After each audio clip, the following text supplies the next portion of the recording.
This is naloxone, if you couldn't tell. And I got this at a harm reduction training. What it does is it neutralizes the effects of opioids. So especially when somebody is having an overdose. And I found out a lot of really interesting things during this training, and I wanted to make a kind of short video on it because it really confronts a lot of topics that have to do with addiction and harm reduction and safe injection sites. And it really opened my eyes up to, what does it mean to have an addiction and how do you actually treat people that feel dependent on these substances? Firstly, learned about harm reduction. What is harm reduction? Well, usually when people think about treating alcoholism, any sort of dependence on drugs like cocaine, meth, heroin, it is an abstinence-only policy, and that's usually at the government level. And it's just seemingly effective. It makes sense, but you can think about back in the past, like the Prohibition era, and all of the people that had a lot of fun drinking a lot back then, despite what the government told them to not do.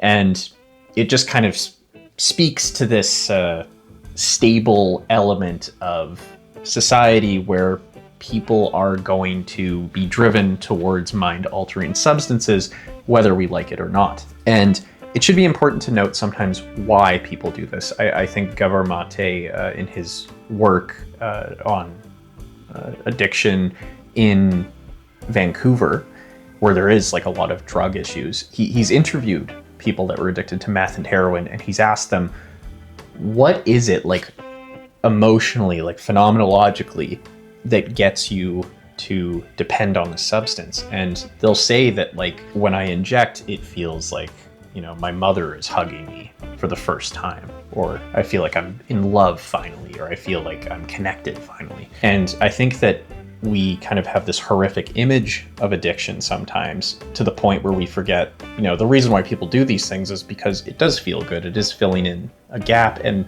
abstinence only doesn't really solve that at all. It just kind of throws these people, to the curb, as it were. Harm reduction, it was originally introduced as a form of psychotherapy a while ago, and it was meant to treat people that can't really get in that abstinence-only area. They can't quite hit that target. What it really tries to do is it tries to target what's going on in these people's lives. So a lot of these therapy sessions have very little to do with the drug or the addiction. Instead, they're talking about social issues in their family, issues in their relationship, their mental health. They realize really quickly that the drugs are just kind of the tip of the iceberg. It's not really the reason why these people are suffering. It's an attempt at solving these larger problems. And the responsible approach that comes with harm reduction is this idea that we are helping these people to manage this relationship they have with these substances, while hopefully targeting these larger social, political, relational issues that are going on in their life. It's a lot more realistic and pragmatic to do than to just simply tell them to, stop it, cut it out. One way of creating change socially and culturally is by envisioning a better world. Thankfully, Hungry Minds has been working really hard on that and creating thoughtful and fruitful handcrafted pieces of art that reward exploration and curiosity. Hungry Minds is a creative collective of artists, scientists, architects, and designers. And their most recent masterpiece, the book, The Ultimate Guide to Rebuilding Civilization, is an artful fusion of hand-drawn illustrations and profound knowledge far exceeding the ordinary book, with a timeless design complementing any interior and lasting generations. Showcasing the beauty of handcrafted artistry, with years of dedicated craftsmanship poured into each book, guaranteeing exceptional quality and rarity, making it a must-have for collectors of unique and well-made pieces of art. The cover and all the illustrations really remind me of those old books you'd get as a kid, like on dragons and mythology, and it definitely brings back like a childlike feeling while reading through it. The quality in person with the book is outstanding. I think anybody with an eye for craftsmanship and just good quality would really appreciate having something like this. By using the promo code Sisyphus10, you can go to Hungry Minds and get 10% off of stuff like this. So definitely check it out. There's something you're bound to learn when you check out these guys. So yeah, Thank you so much for Hungry Minds for sponsoring this video, and thanks for the book.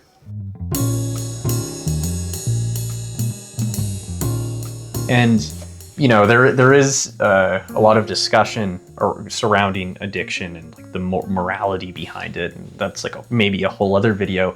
I would also point to an opinion piece done by a neuroscientist at Columbia University, Carl Hart, where he talks about how framing addiction as a brain disease can result in us pathologizing it. And interestingly enough, Dr. Hart is a heroin-using professor. I don't know if he still is now, but in 2021, when he wrote this piece, he was.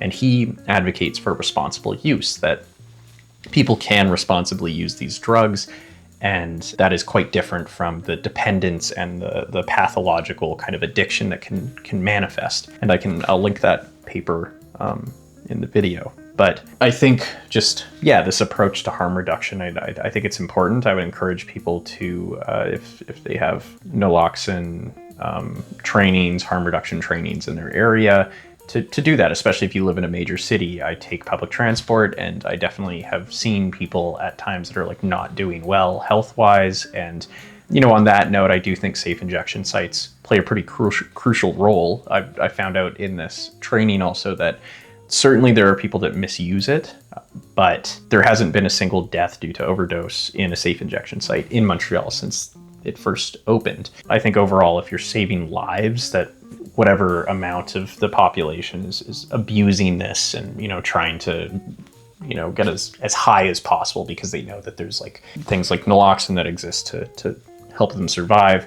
I think that that's like very minimal when compared to, you know, actually saving lives, helping these people, giving them enough time to get their lives together while we all collectively work on targeting the social and relational issues that are affecting them, that are driving them towards these substances. I hope that was clear enough, but that was just like a little aside about harm reduction. And I'll probably make something a little bit later on addiction and the idea behind addiction and what it is as a concept. But thanks for watching.